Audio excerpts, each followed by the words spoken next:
buenas tardes, bienvenidos a todos. Le damos la bienvenida al coloquio internacional titulado La desinformación como crisis. Mi nombre es Bernardo Woloch, soy exalumno de la Universidad Ort, hice periodismo y comunicación. En este coloquio internacional buscaremos abordar de manera global la actual crisis de desinformación que se ve en diferentes plataformas, en diferentes medios, en diferentes canales, y lo vamos a estar analizando desde los contenidos, en primer lugar, pero también a partir de las plataformas y esos lugares informáticos en los que son distribuidos. En este coloquio la idea es intentar comprender, diagnosticar y, si se animan los oradores, vamos a dar algunas recomendaciones y acciones para ejecutar a partir de la comunicación.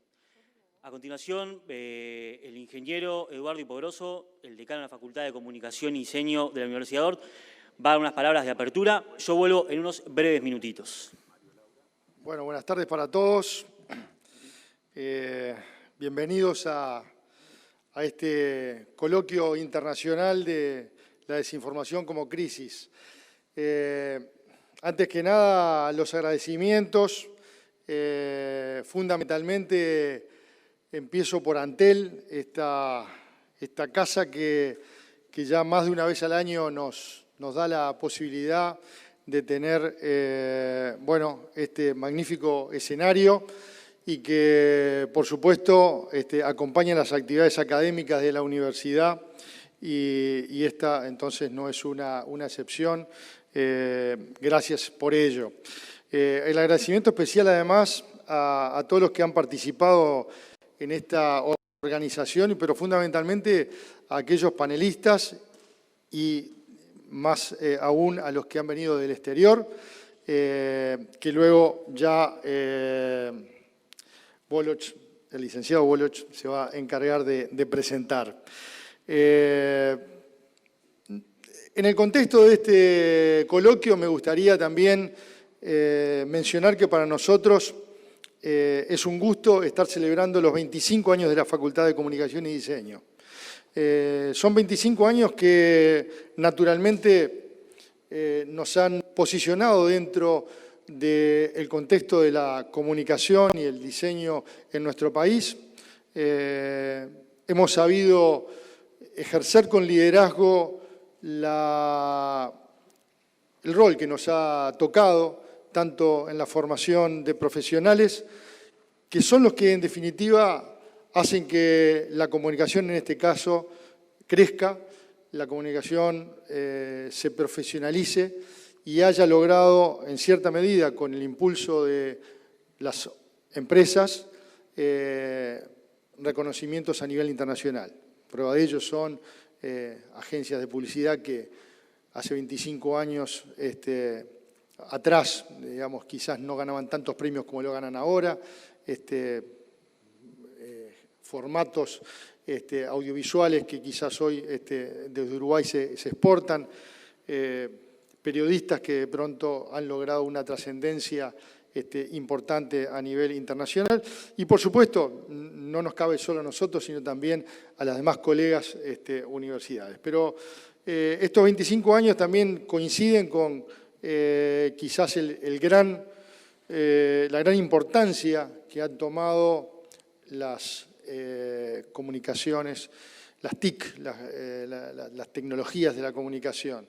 Y creo que eso también ha sido algo que lo hemos sabido acompasar, embeber en nuestros planes de estudio y por eso hoy sentimos la seguridad y la confianza de que nuestros profesionales están en condiciones de competir a nivel internacional como lo hacen.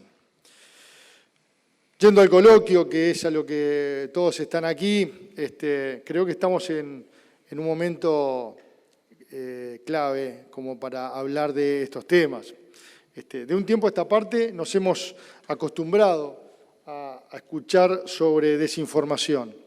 El término desinformación se ha convertido en algo habitual, habiéndose incorporado al acervo popular. Generalmente se lo vincula a la manipulación de los medios, al control de la información en beneficio de intereses políticos o económicos y a las estrategias de gobiernos, partidos o grandes corporaciones que pretenden engañar a la opinión pública. Si lo buscamos en los diccionarios, desinformación es sinónimo de desconocimiento o ignorancia, pero también de manipulación o de confusión. Los múltiples significados que se dan hoy en día al término desinformación hacen necesario que desde la academia se siga reflexionando sobre este concepto, ya no solo para contribuir a su delimitación semántica, sino para analizar el momento actual y cómo incide la desinformación en las sociedades.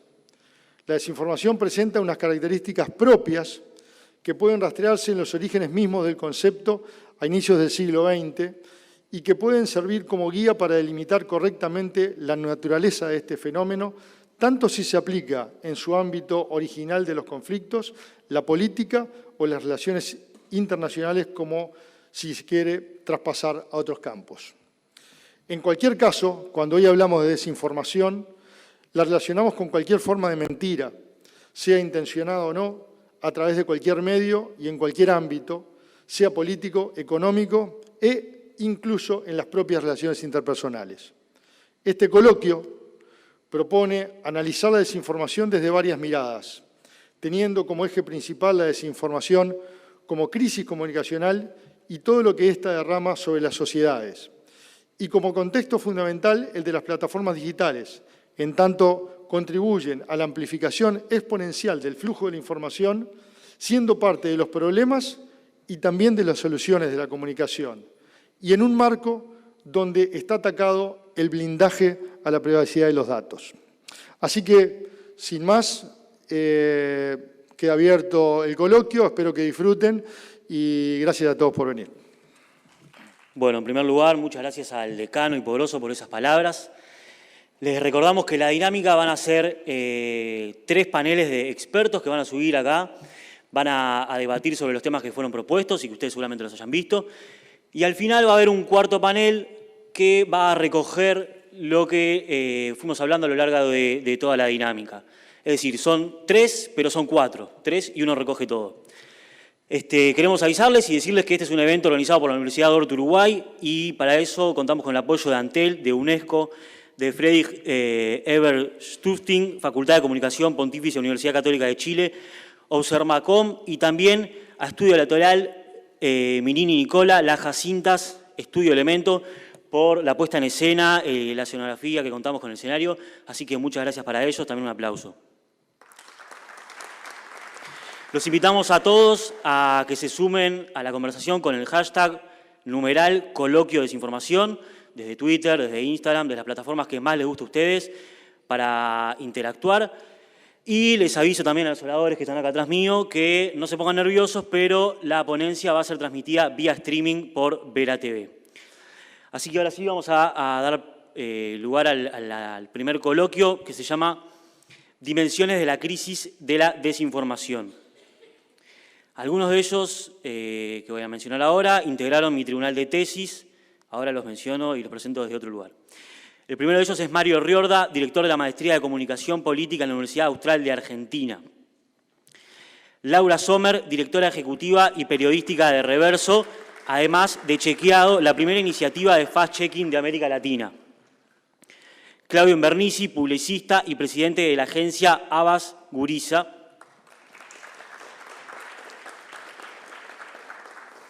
Y Daniel Mazzone, coordinador académico de Periodismo y Contenidos Digitales de la Universidad Dort. Cuidado la alfombra.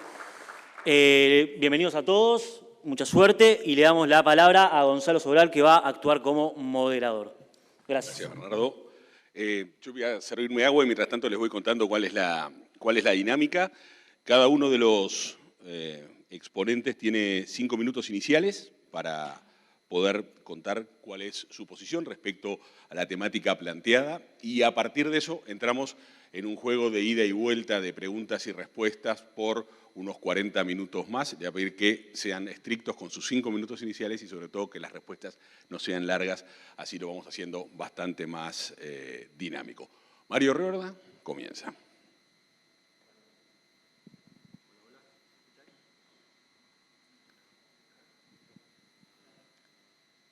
A ver ahí, Mario, mira, tenés que tener una luz verde como esta. ¿Está prendida?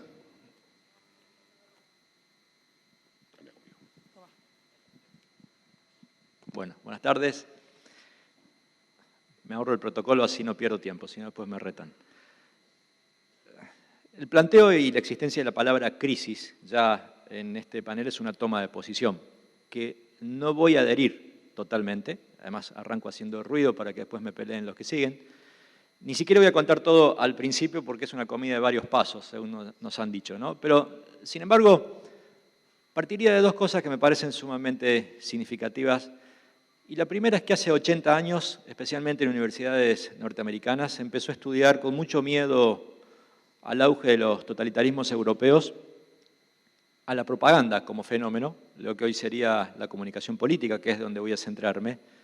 Y particularmente se llegó a una serie de conclusiones que se plasmaron teóricamente en lo que se llamó la ley de los efectos mínimos o lo que se llamó el modelo de efectos limitados. El concepto mínimo y limitado es sumamente potente para decir que en general, por muchas razones, pero entre ellos el proceso de socialización, la predisposición selectiva frente a los mensajes, las ideologías actuaban como filtros, sobre todo para tratar de demostrar que no cualquier acto persuasivo se impone, y se impone con facilidad.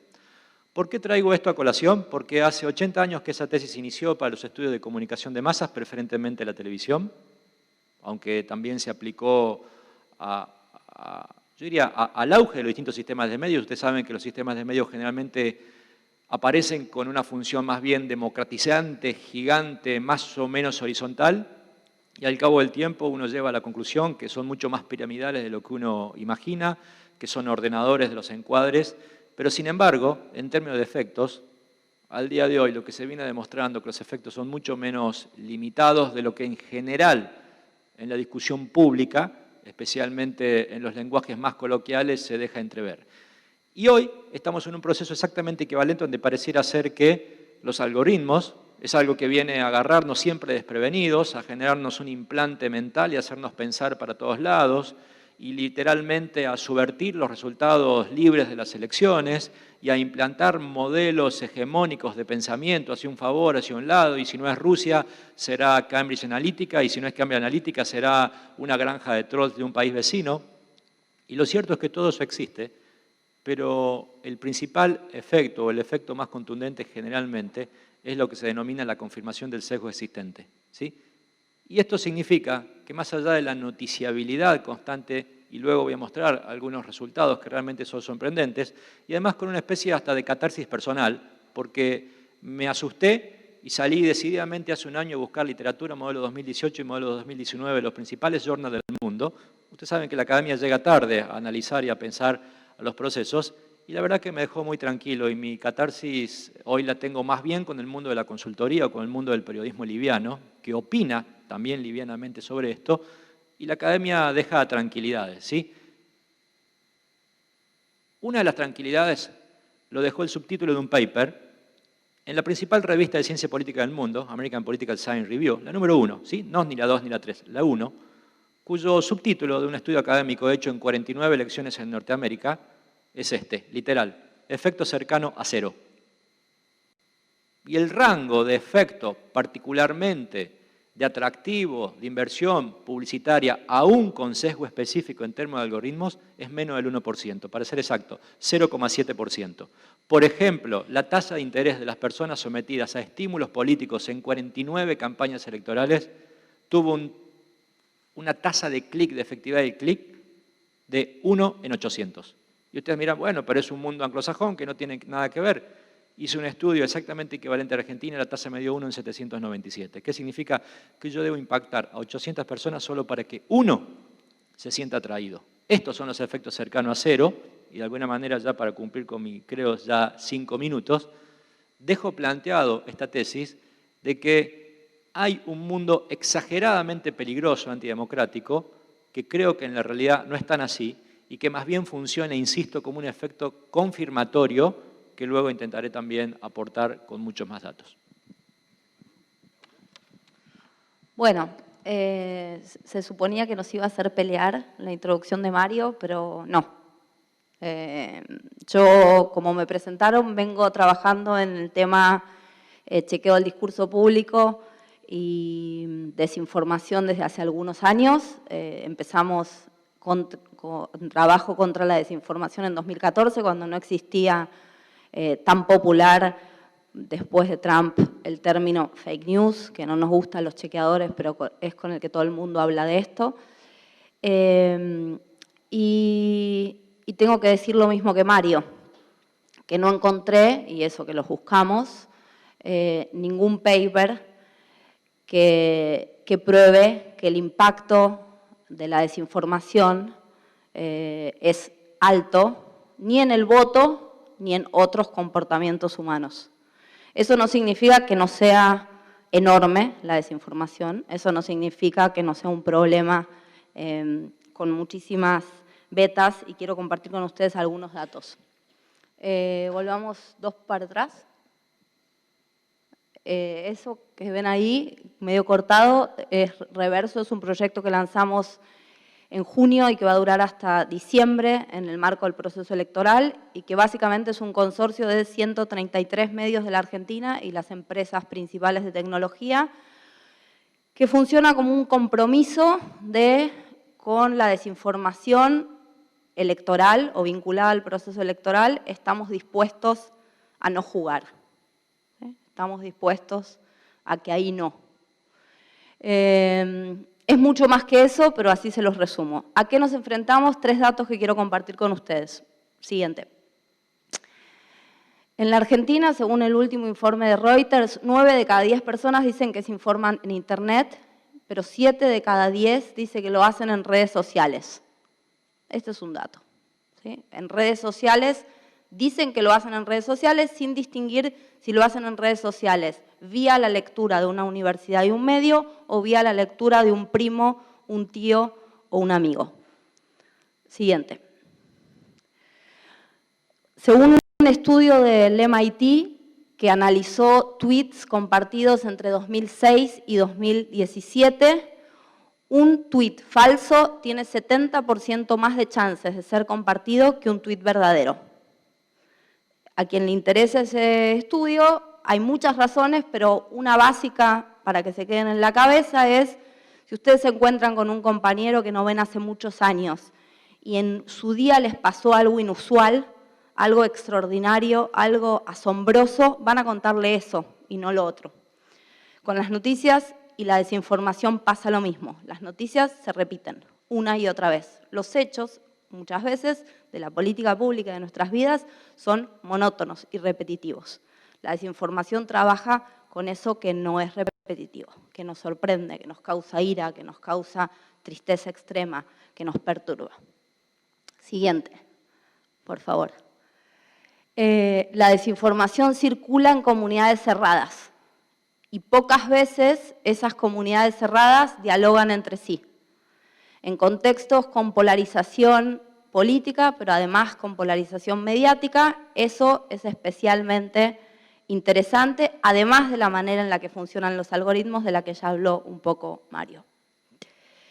Entonces, ya estoy en tiempo, puedo dejar acá y después retomar. Si no, hasta acá es donde estamos. Estamos así.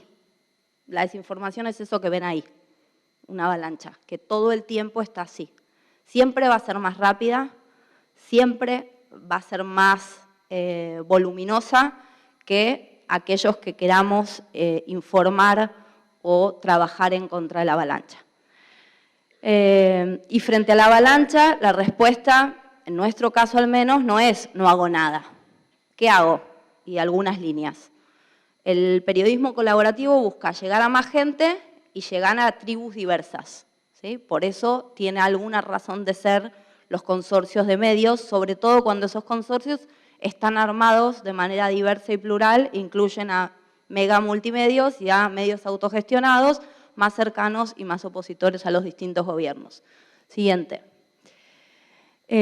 Bueno, esto ya lo conté, pluralidad y diversidad en los aliados para hablarle a las diferentes comunidades, para que pueda haber algún puente entre esos canales. Capacitación a periodistas. Mario decía, estoy enojado últimamente no con el posible efecto terrible de la desinformación, sino con los chantas del mundo de la política y del mundo del periodismo.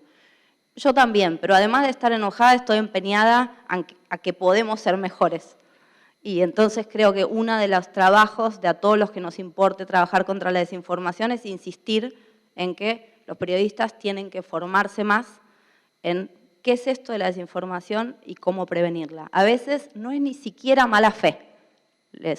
Tengo infinidad de ejemplos de ese tipo, sino más bien ignorancia.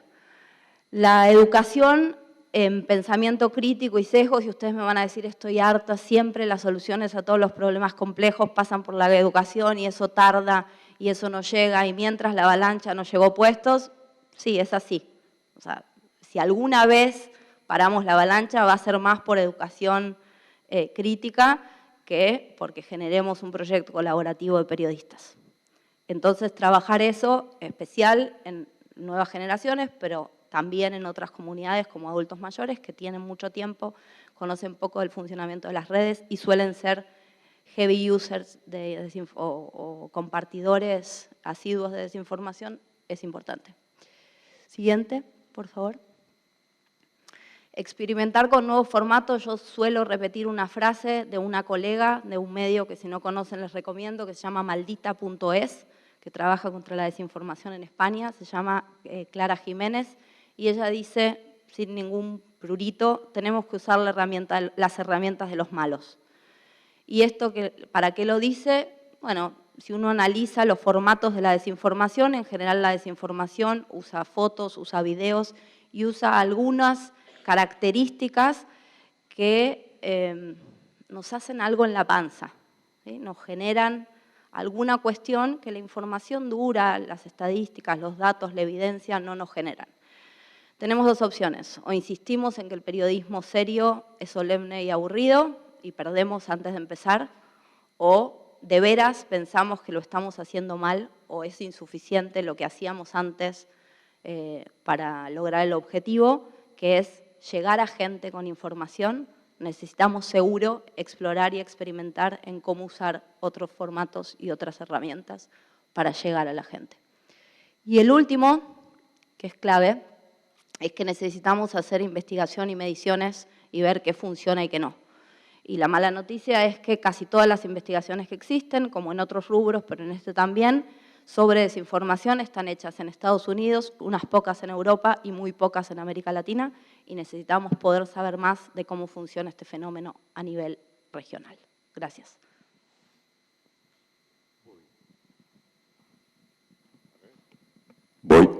Fui. Bueno, Gonzalo, para tranquilidad de Gonzalo, descubrí una cosa fantástica para poder cumplir con el tiempo. No, tengo escrito, por lo cual me asegura no extenderme y no abrir paréntesis interminables y que vos me tengas que cortar. ¿Qué te parece, Eduardo? Brillante. La tecnología ya le ganó al asombro. Esto quiere decir que nada pareciera generarnos una reacción proporcional a la magnitud de lo que estamos viviendo. Imagínense la sorprendente reacción de nuestros mayores. La primera vez que tomaron el interruptor de luz y se encendió una lamparita. Ya no nos sucede, ya no abrimos la boca cuando nos pasan cosas con la tecnología. Podemos preguntarle, no importa, Alexa, Siri, a quien sea, qué calle está obstruida en Nueva York en este momento, a qué hora llegó el vuelo que salió de Zúrich y que iba, no importa, a Budapest, o qué calor hace fuera, que nos va a responder. Y no nos asombra que eso suceda. Que la tecnología le haya ganado al asombro en sí es una crisis en sí misma. Porque a veces el asombro nos lo tenemos que inventar. Y ahí estamos en problemas. Esto, vinculado a la información, tiene la fuerza de un titán sacudiendo al mundo. En publicidad, por ejemplo, una disciplina que nació herida de desconfianza. Y si no nació herida de desconfianza, a los 3 años, allá por finales del siglo XIX, empezaron a desconfiar de ella, porque así vive desde el principio de los tiempos. Este cambio tecnológico le provocó cambios sustanciales en cuanto a su despliegue estructural y estableció una amenaza definitiva a los modelos de agencia. Hay un estudio con respecto a la desconfianza que indica que al 80% de las personas para las cuales la desaparición de las marcas no guarda ninguna relevancia, no le importa, no les cambia nada, no incide en su vida, y es lógico. Al mismo tiempo, ese estudio señala que el 75% de las personas, ciudadanos, consumidores, no le creen a la publicidad. Estamos en el horno quienes nos dedicamos a esto, pero siempre fue así. No sorprende, la publicidad nació herida de desconfianza. Eso mismo hizo que la publicidad buscara cómo eludir esas desastrosas consideraciones que tienen de ella misma. Y lo hace, digamos, desde la afectividad, lo hace desde el territorio de las emociones, o lo hace ahora en el aprovechamiento de la tecnología, de los algoritmos. Los publicitarios se han devenido programadores, Carlos, más o menos, no es exactamente, pero por ahí anda. U otros roles propios de los tiempos, que no son los tiempos naturalmente en los cuales yo nací, crecí como publicitario. Y se salen a buscar a los consumidores buscando segmentaciones que van por los intereses y que dejan de ser aquellas variables duras que se usaban, ¿verdad? Granularidad le llaman ahora. Muy bien, la plataforma de redes desarrolla la gran alquimia de la publicidad, el sueño dorado, saber qué es lo que el consumidor está buscando, qué es lo que quiere, y ahí se le invita a la fiesta más notoria de estos últimos tiempos, que es la fiesta de la predictividad. Una forma de vincularse con la voluntad ya expresada de un potencial comprador de autos, de pasajes, de championes, de lo que sea. Un modelo que pone en jaque al propio modelo de la publicidad para poder reinventarse. La predictibilidad se adueña de gran parte de la publicidad. Quiere decir entonces que es simple. Hay un nuevo modelo de publicidad, que no es toda la publicidad, que habla hoy de cosas sobre las que la gente ya está evaluando comprar. Le habla de lo que espera que le estén hablando, de lo que quiere que le hablen. Esto mismo ha sembrado, asolado la historia política electoral reciente en el mundo, con ejemplos paradigmáticos sobre los cuales no vamos a abundar. Esta situación que se plantea en la comunicación que busca incidir en una voluntad a través de terminar una compra o conquistar un voto, se extiende en un formato similar hacia otras áreas en las que personas intentan volcar sus opiniones sobre la tribu, su propia tribu, aquellos que piensan igual. Los fines y los intereses en este caso pueden estar referidos a cosas tanto más o menos evidentes que la de obtener un comprador o un voto. Estas cosas son un seguidor, un like, la gloria efímera de tener 10 seguidores nuevos. Es curioso cómo lo que sucede cuando alguien, esto es tremendo, no curioso, yo me divierto, y si ustedes lo hacen, discúlpenme, pero se lo tengo que decir, cuando alguien llega a 1.000, a 5.000 seguidores, o a 10.000 seguidores, festeja. Es tremendo. A mí me causa una cosita, no sé, cierta piedad. Pero fíjense, ahora tiene más gente para escuchar sus opiniones que gente que probablemente comparta sus opiniones. Y al fin y al cabo, es como un cumpleaños, porque a los cumpleaños se invita a los amigos, ¿no? Y eso es más o menos así. Estas famosas burbujas, o como quieran llamarles, se van creando y fraccionando formas del pensamiento. No transversalizan las culturas. Acá cuando uno habla siempre tiene la tendencia a sentenciar. Bájenle un 30, un 40, un 50% de lo que yo estoy diciendo, porque esto no es la vida real. Se parece, pero no es la vida real. Fraccionando formas de pensamiento, no transversaliza las culturas. No genera debates reales, ideológicos, de pensamiento. Bueno, se vuelve algo tan predictible como la vida misma, ¿no? El mundo está siendo editorializado por miles y miles de personas. No está mal, al contrario, es una de las maravillas de la transversalidad. El problema es que cuando esas miles y miles de personas que editorializan en las editoriales no buscan complementarse, sino afirmarse sus convicciones. Y ahí está el problema. Decía, y voy terminando, la directora del diario El País, los ciudadanos primero eligen tribu, después adoptan los principios de esa tribu y finalmente eligen aquellos datos que apoyan esas opiniones, despreciando todos los demás. Esta señora se llama Soledad Gallego Díaz. Cierro, pero me gustaría agregar una cosa más. Que esto que hace la publicidad y lo que hace el marketing político a través de la gran relación, hablando de lo que se está esperando que hablen o lo que representa sus intereses, es lo mismo que sucede con el uso de las redes en un sentido estrictamente individual, para pegar la vuelta.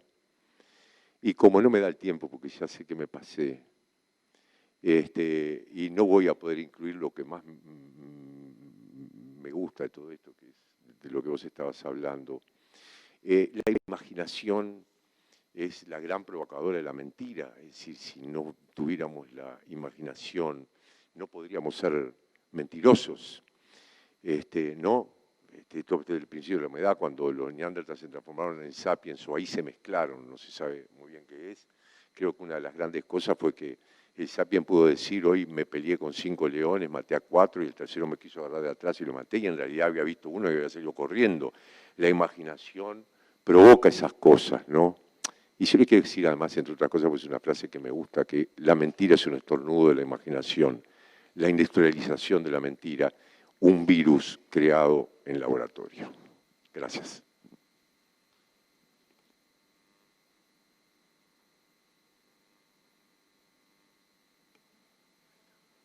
Hola. Buenas tardes. Una de las primeras preguntas que me hice cuando empecé a pensar este tema hace unos 3 años fue ¿qué es lo que nos había pasado? ¿Qué había ocurrido que de repente entramos en un mare magnum de información al que alguna gente llamaba fake news, otros posverdad? ¿Qué había pasado? Y hay digamos, un error frecuente, que es el de empezar, siempre hubo desinformación.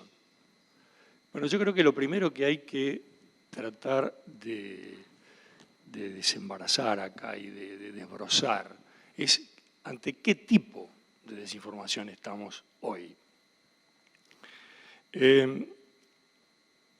Yo voy a tratar de referirme a 2 puntos. Lo que me parece a mí es el agotamiento de un determinado contrato de comunicación y una segunda pregunta acerca de si esta crisis se relaciona o no con la verdad. En primer lugar, sin duda creo que estamos ante el agotamiento de un contrato de comunicación. ¿A qué me refiero?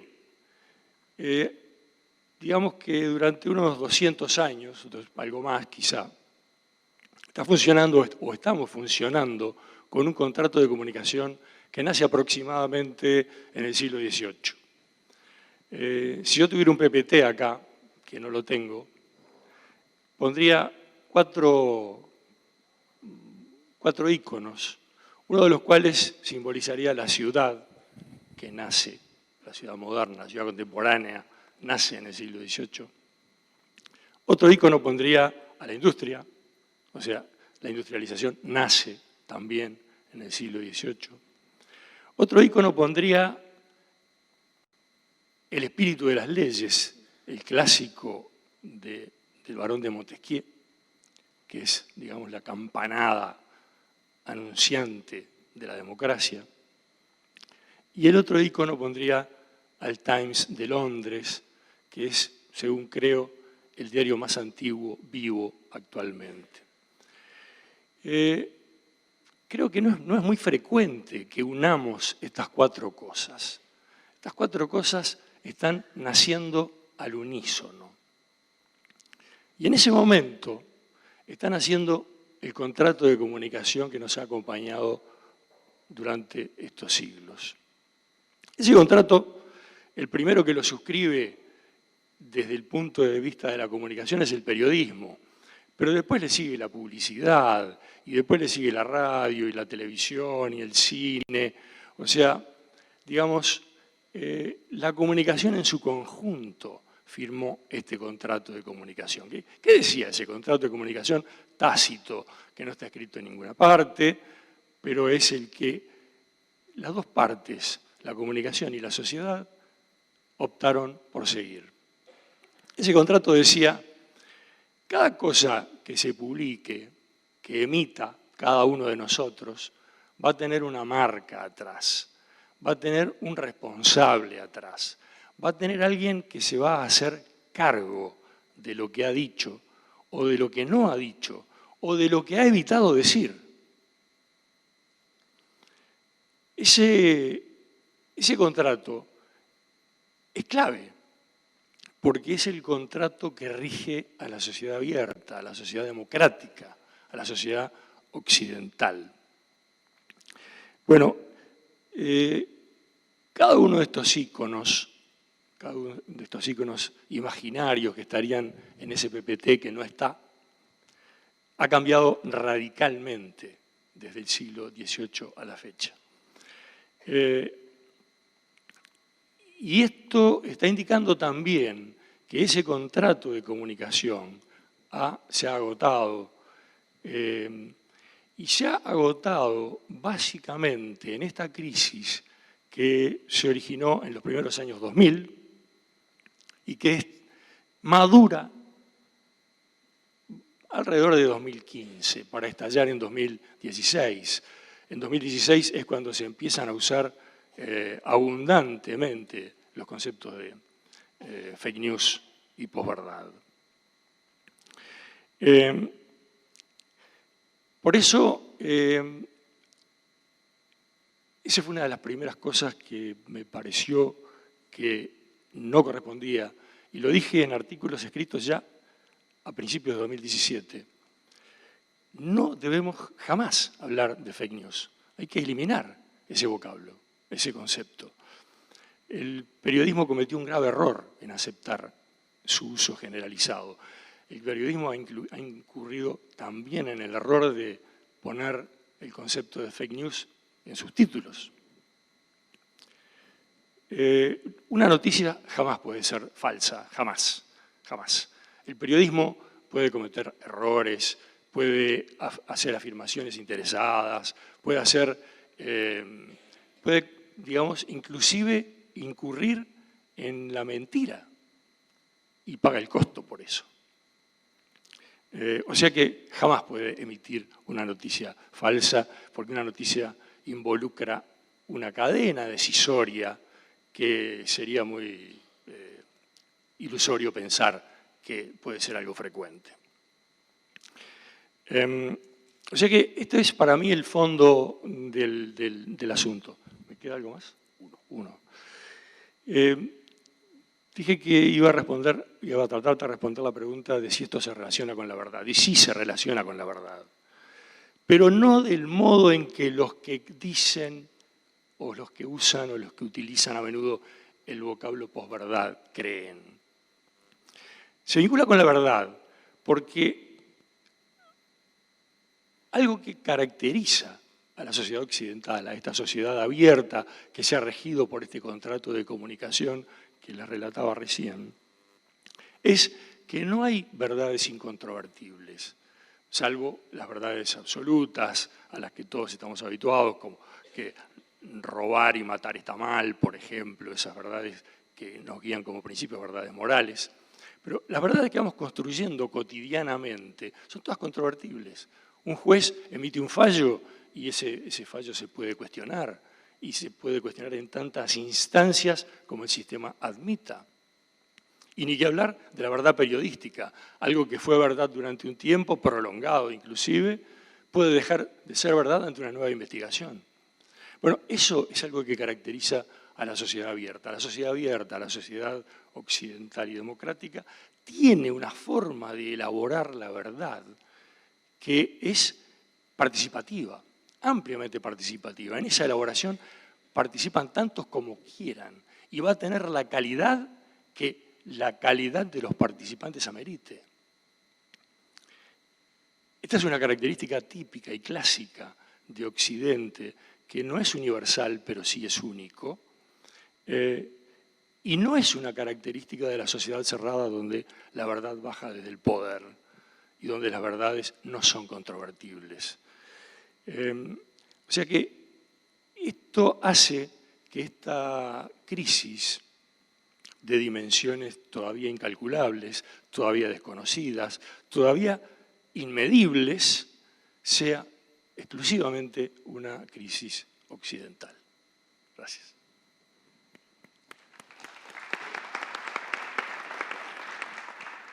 Arranco yo con la ronda de preguntas. Así estaba marcado, cada uno de ustedes dispuso de los 5 minutos iniciales. Me gustaría comenzar para una respuesta en 1 minuto de cada uno de ustedes, haciéndonos cargo. Es decir, frente a esta situación, Mario decía no es crisis, es otra cosa, Daniel habló de crisis, pero a esta situación de desinformación, ¿sí? ¿Qué culpa tenemos los comunicadores? ¿Sí? ¿Cuánta responsabilidad hay desde el periodismo, la publicidad y demás en esta crisis? Quien quiera comenzar, Mario, tenés el micrófono, si querés comenzar vos.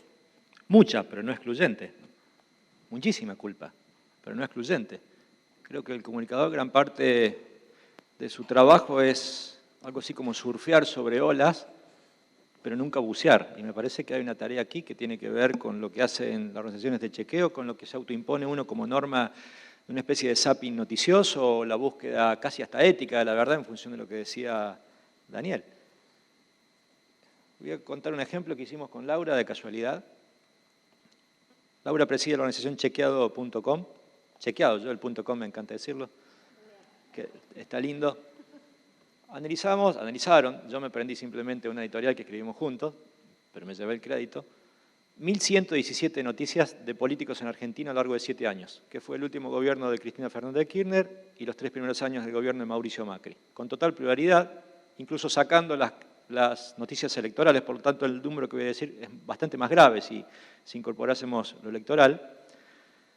Y nos dio que aquellas noticias expresadas por políticos o políticas que se convirtieron en noticias, ¿sí? En 1.117 noticias plurales, el resultado es que el 50% de las propuestas discursivas de la política en Argentina son absolutamente falsas.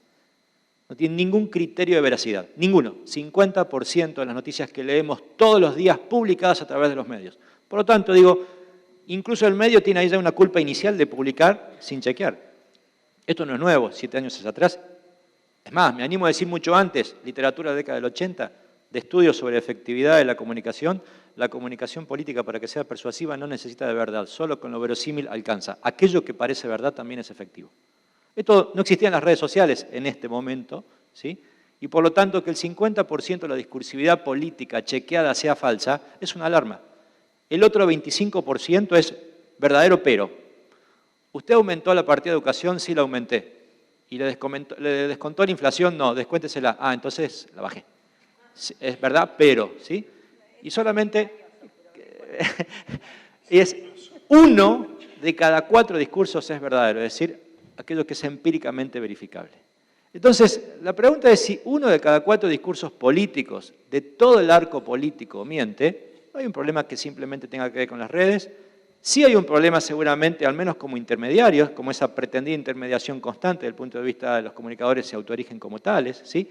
De alguna manera está supliendo cierta lógica de representación que la política muchas veces no ofrece. Entonces, creo que ahí sí hay una culpabilidad como mínimo compartida en esta idea divulgadora, en esta idea de bajo performance en términos de profundidad, y creo que termina reproduciendo exactamente lo que critica. Ahí está el verdadero problema. Solo 2 precisiones, perdón, mi nerdada.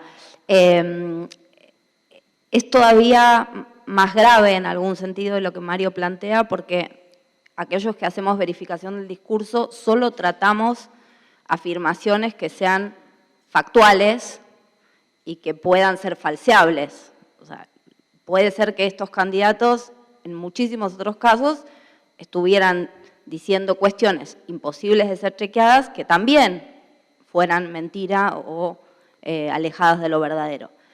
Creo que lo que Mario introduce, que me interesa a mí, poniéndome el sombrero, dado que en la mesa no hay otro como que ejerza el periodismo con esta intensidad, es uno de los grandes problemas yo arranqué mi carrera en el año 97, del periodismo, es que toma la declaración como una verdad. ¿Y cómo podemos trabajar con ese supuesto? O sea, que alguien me diga algo y yo lo publique sin contrastar si eso que me está diciendo es así o no, pero con un contrato con la gente de que en principio le estoy llevando la mejor información posible, ¿no? Hay como, para mí, un problema de origen del periodismo de declaración. Sí, es el más barato, para algunos es el único posible, dada la precarización, etc. Pero defraudamos el contrato casi desde el inicio si solo reproducimos declaración. Bien, gracias, Laura. Claudio, manoteaste el micrófono rápidamente. Le usurpé el micrófono. Sí, lo vi. No, yo creo que un poco en esta línea que quiero hablar bueno, las responsabilidades siempre inevitablemente son compartidas, pero la modernidad a veces nos exige mirar la modernidad desde la modernidad, y a la modernidad hay que mirar desde la perspectiva histórica. Si nosotros leemos Lógica Viva de Bas Ferreira, vamos a explicarnos la mayoría de las cosas que estamos sucediendo y a las cuales estamos asistiendo en este momento. No, los invito a leer particularmente la falacia de falsa contradicción, la falacia de apelación a la autoridad, la falacia, es decir, todas estas cosas que van construyendo una realidad que nosotros compramos como nueva, y no es nueva.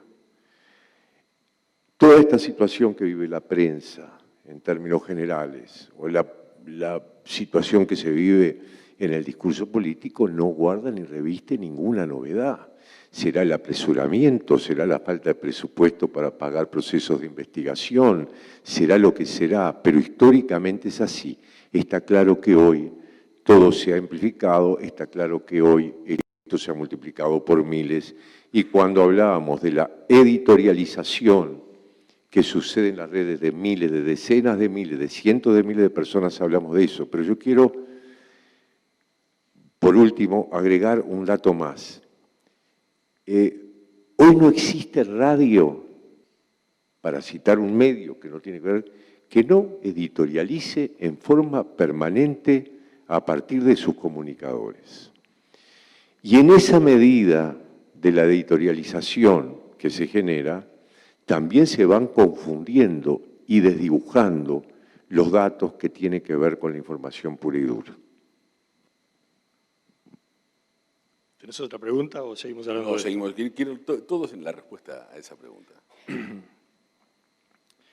Esta es una cuestión que abordamos a menudo en las redes y por la que soy frecuentemente criticado. Aparentemente yo soy un defensor a ultranza del periodismo y como que no acepto críticas y devuelvo la imagen de un periodismo impoluto, de un periodismo que no se equivoca, de un periodismo que en definitiva es perfecto. Quizá pueda escaparse de mi discurso una cosa por el estilo. No es la idea. En la medida en que pienso que al periodismo no se le puede exigir, por lo menos el periodismo latinoamericano, al periodismo de nuestra región, no se le puede exigir la calidad del periodismo de un país desarrollado. No. Y hay que medir las cosas en términos... Yo no soy un relativista, no soy, va de retro, pero creo que hay cosas que hay que relativizarlas. Yo creo que sí, ¿Cómo? yo creo que sí se le puede exigir. ¿Se le puede? Yo quiero ciudadanos que sí nos exijan estándares igual que en cualquier país desarrollado, si no estamos fritos. Además estamos hablando en un ámbito académico donde intentamos formar a nuestros estudiantes en función del periodismo de nivel. Pero muchas veces nuestros estudiantes cuando salen a la cancha vuelven y dicen, pero esto no era lo que vos nos decías. O sea, ya sabemos que la cancha tiene jugadores que no son ideales. El tema es que no podemos ordenar este debate sobre la base de que, en primer lugar, de que el periodismo está todo mal. No estará todo bien, pero tampoco está todo mal. Y menos podemos ordenar este debate en función de que el problema de la desinformación transcurra dentro del periodismo. A eso sí que me niego. A eso sí que me niego porque el problema de la desinformación va muchísimo más allá del periodismo, abarca toda la comunicación y va mucho más allá de la comunicación. Ya que estamos dando cifras, digamos que según la Organización Mundial de la Salud, la OMS, los casos de sarampión se acaban de triplicar entre 2017 y 2018 a partir de la prédica de los antivacunas. O sea, las dimensiones de esto son incalculables y se habla muy poco de lo otro y demasiado de periodismo. Creo que esa es una injusticia que, bueno, no la vamos a resolver aquí en este debate, pero por lo pronto quería dejarlo sentado. Vuelvo con Mario. Hoy en el comienzo, Mario, hablabas sobre el tema de esas mediciones que había de impacto de noticias de baja calidad o de información de baja calidad. Si el impacto es tan bajo, ¿por qué nos preocupamos tanto por eso? Porque hay mucho ruido, ¿no? Fíjense, la última elección en España, si era por tendencias digitales, la campaña básicamente habló de Vox, partido de extrema derecha, y eventualmente de Podemos, el partido más hacia la izquierda. En el orden del resultado electoral fueron quinto y cuarto respectivamente. ¿Sí? Sin embargo, ocuparon la noticiabilidad dominante. Las posiciones radicalizadas son las que empiezan a existir. Los casos estos que Laura contaba son los que mayormente se visibilizan porque rompen la rutina. Pero lo cierto es que, voy a citar una palabra porque me encantó para traerla a la audiencia y darle un poquito más de vuelo en toda la charla que lo usó Claudio, que es la palabra tribal. Porque las tribus hoy sí son un componente real que tienen que ver con el filtro ideológico, con la comunidad de intereses. La sociología o la ciencia política define a la tribalización como la unidad de grupos de intereses que mantienen normas comunes de tribus cerradas, ¿sí?, cuyos códigos de socialización interna son superiores a las normas del consenso democrático social donde actúa la tribus, incluso hasta ilegalmente, no solo ilegítimamente. Desde esta perspectiva, la radicalización es un componente de unidad de ciertas tribus, no de todas, ¿sí?, que no dialogan entre sí, pero que empiezan a aparecer datos que, independientemente de los niveles de esa radicalización tribal, no impactan en las mayorías, y su impacto es, esta expresión me encanta, es discreto, discretísimo. Lo digo académicamente, es el impacto discreto. Se estima aproximadamente de un mix. Estoy trabajando en una serie de papers, estoy haciendo un promedio internacional, que por cada elección, aproximadamente desde 6 meses antes hasta la fecha de la elección, el aumento del ecosistema digital donde trabaja la elección es del 20%, particularmente de bots, preferentemente, y eventualmente de trolls, ¿sí? Que el aumento de lo que significa el retweet o el compartido o cualquier elemento que signifique compartir contenidos va de 2 a un máximo del 10%. Pero el efecto importantísimo es que no hay desborde. ¿Qué significa que no hay desborde? Que aumenta los niveles de radicalización, que aumentan los niveles de circulación adentro de la propia tribu. Por lo tanto, si uno ve grafos, es decir, el impacto visual del compartir contenidos no son islas aisladas, sino son núcleos muy densos en torno a influenciadores, porque también en el medio hay otra tendencia interna que se llama concentración y jerarquización. ¿Qué significa? Grandes actores concentran gran parte del contenido y además jerarquizan, le dan el framing particular a esto. Pero independientemente de esto, no desborda, no se va de tribu a tribu. Charlaba esta mañana justo en una radio sobre la idea que salió a la discusión sobre la idea de la otredad, ¿sí? ¿Qué significa la otredad en un concepto idílico democrático? Significa que mi diálogo está influido por el otro y no necesariamente compartiendo, sino que altero mi punto de vista. La otredad significa básicamente hoy una otredad restringida, que es no solo no me interesa al otro, sino que solo me interesa incluso para negarlo, para humillarlo o para que me dé mi punto de referencia. Se terminó un estudio este año en la Universidad de Princeton y Texas, el estudio más grande de la historia de la humanidad hecho sobre análisis del discurso, más de 2.200.000 discursos analizados, la totalidad de todas las entrevistas de CNN, discursos presidenciales de la mayor cantidad de países del mundo. Fue una cosa, metieron dentro de una olla gigante y removieron a ver qué salía.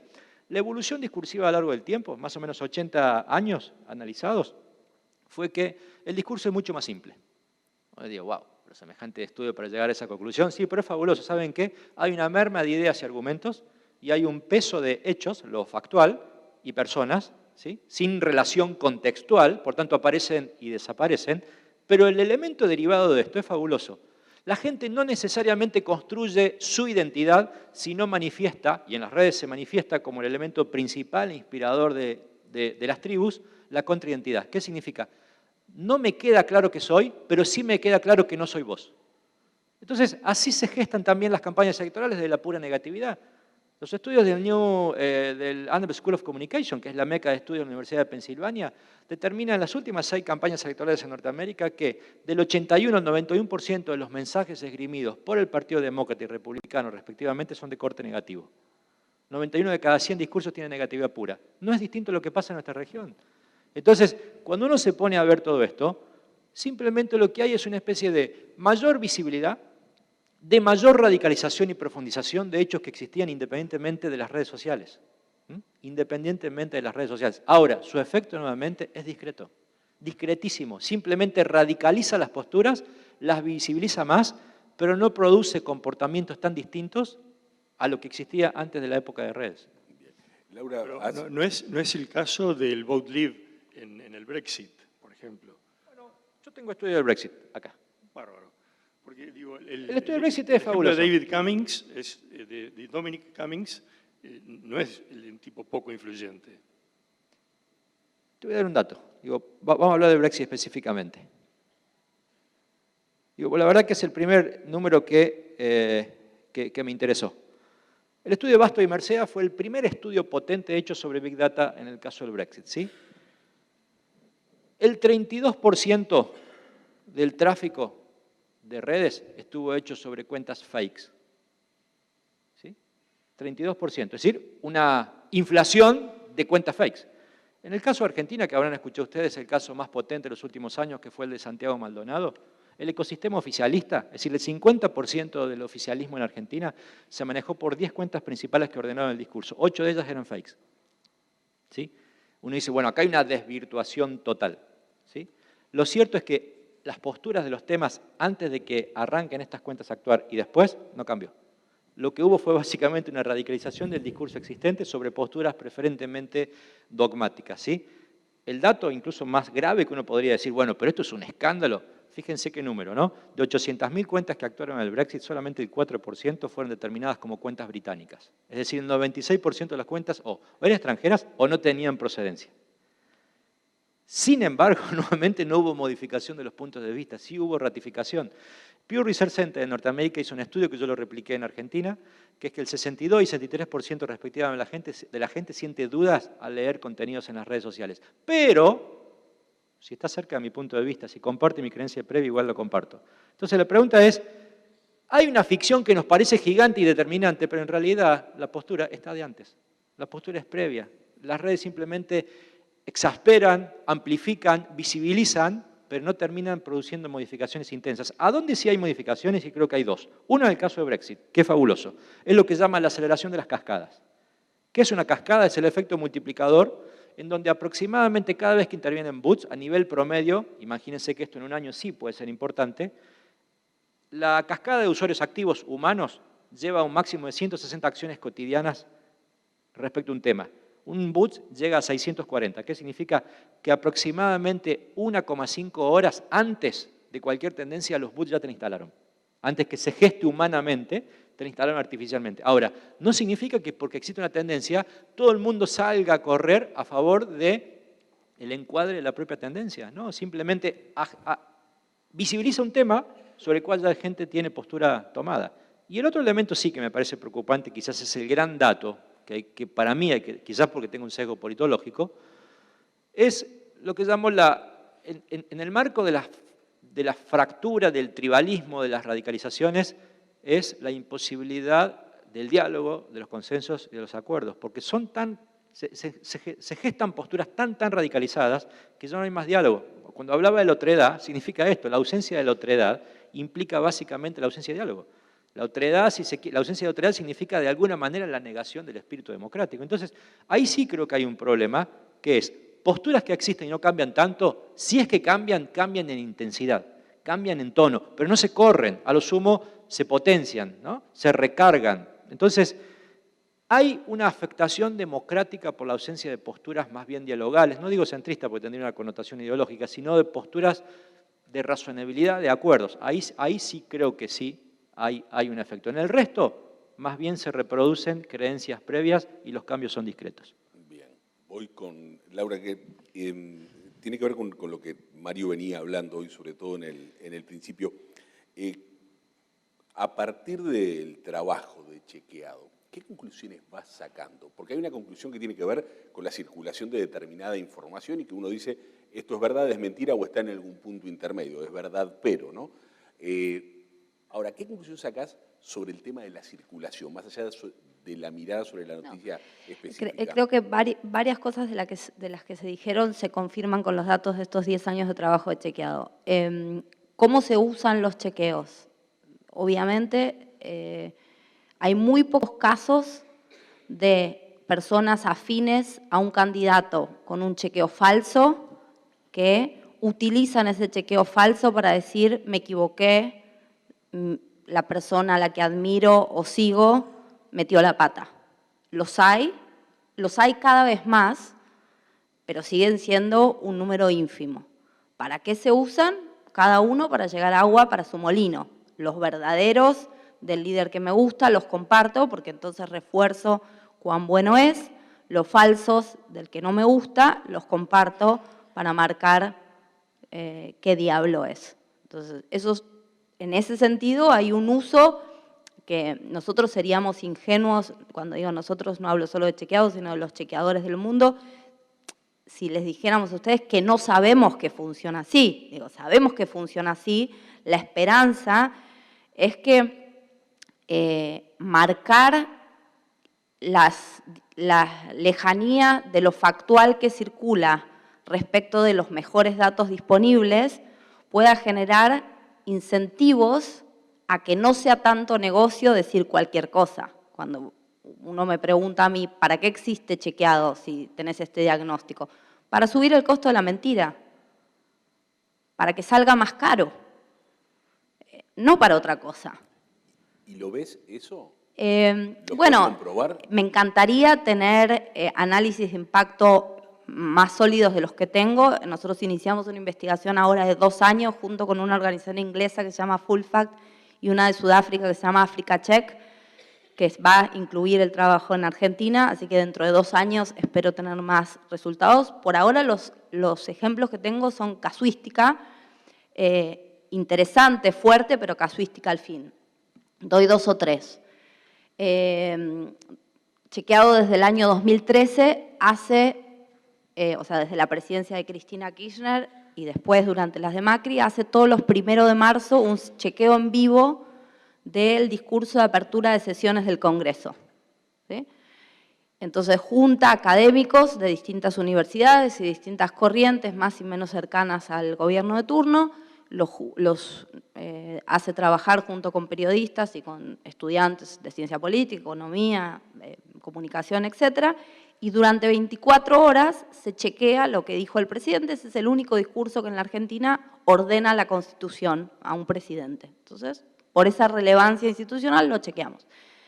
¿Qué es lo que nos pasa o nos viene pasando en los últimos años?